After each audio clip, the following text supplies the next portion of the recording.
Hey guys, I'm Esther from Spicy Vegan Food, and in this video I'm going to show you how to make this amazing white bean artichoke dip. This is super similar to a hummus, but it just tastes absolutely amazing, and it is such a nice switch up from the usual chickpea hummus. It also has an amazing flavor from the artichoke, and your guests are going to absolutely love it. It makes the perfect vegan appetizer or perfect vegan snack or a spread to put on your sandwiches or wraps. So let's get started. I'm going to show you how I make this. All right, so let's get started. We're going to need a high-powered blender like the Vitamix or a food processor, and we're going to add in one 19-ounce can of white beans. Just make sure those are rinsed and drained before you add them in. And then for more flavor, we're going to add in half a cup of canned artichokes. The artichoke flavor is absolutely amazing in this. And then we're going to add in 2.5 tablespoons of fresh lemon juice. If you can get it fresh squeezed, that is always better. Then 3 tablespoons of tahini. So we're going to add that in. If it's a little bit thicker, like you'll see when you're blending it up, for the most part you won't need to add any water to this mixture, but sometimes if your tahini is super thick, you might need to add like a teaspoon of cold water to just help it blend a little bit easier, but in this case I didn't have to. So you can see how the ingredients are actually pretty similar to a hummus, but it is a different flavor with that artichoke. We're going to add in 2 tablespoons of the artichoke brine that's from the can. So I'm going to show you guys the artichokes that I'm using here from the jar. They are marinated in a delicious liquid, and this really does add to the flavor. So if you can get marinated artichokes like this out of the glass jar, I mean, these are just amazing. They add such a good flavor to this, and we use a little bit of that brine to add even more flavor.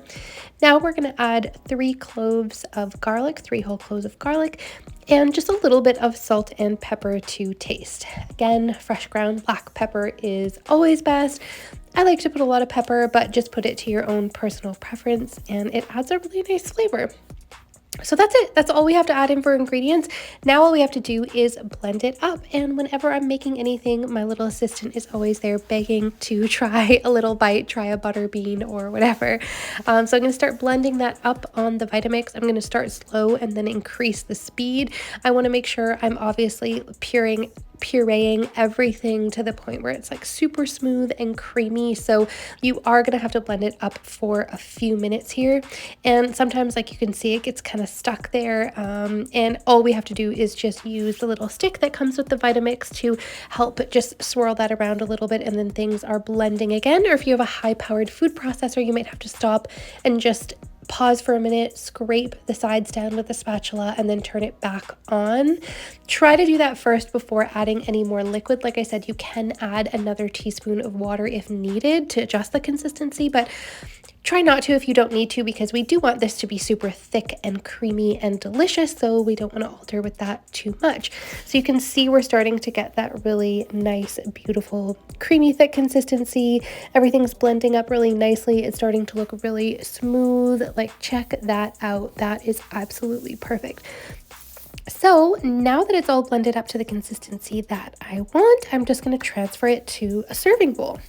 So I'm just going to scrape all of that out. Because it's thick, you definitely want a spatula to get this out of the Vitamix and get that all into your serving bowl. Now, you don't have to serve it up right away. It's obviously not going to be super cold. If you prefer it to be cold, that's fine, but it's amazing at room temperature. This will store in the fridge for up to a week in an airtight container, so you can make this ahead as part of your meal prep. This goes really well with veggie sticks as a nice little snack. It goes really well with crackers, crostini, anything like that. I mean, anything you would normally put into a dip will go absolutely amazing with this. Now I'm just going to spread it all around my serving bowl here.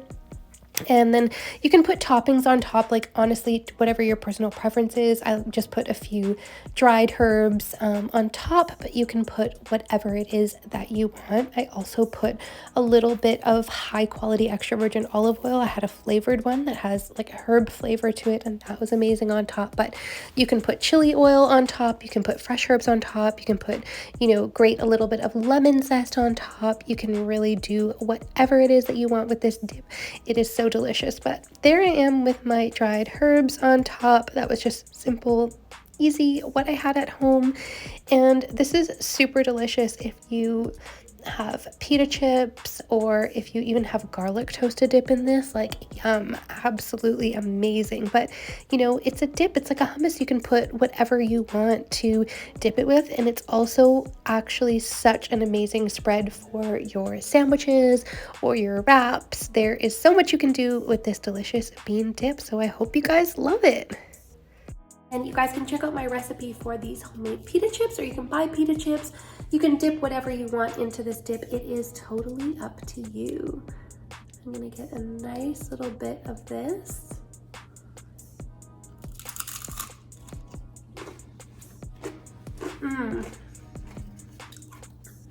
So good. Alright guys, thank you so much for watching this video on how to make a white bean artichoke vegan dip.